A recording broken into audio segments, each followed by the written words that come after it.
Hi guys, welcome back with me again in the channel. On today's tutorial, I'm going to show you how you can overlay a video on CapCut.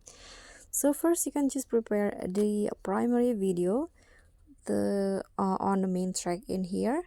And to start adding an overlay, you can just click on this overlay button and then just add your overlay video. So click on add overlays. Here I'm going to find one on the CapCut library. Let's try the atmosphere.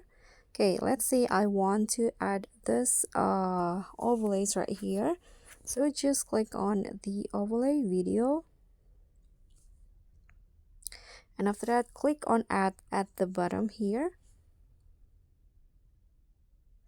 Now just adjust the size like this until it covers all of the screens, and go to splice and select the mode. Let's try to add this filter.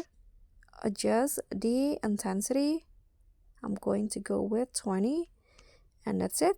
Click on the check icon, and there you go. So that's how you can overlay a video on CapCut. Thank you so much for watching. Don't forget to like, comment, and subscribe. Also click on the thanks button. Bye.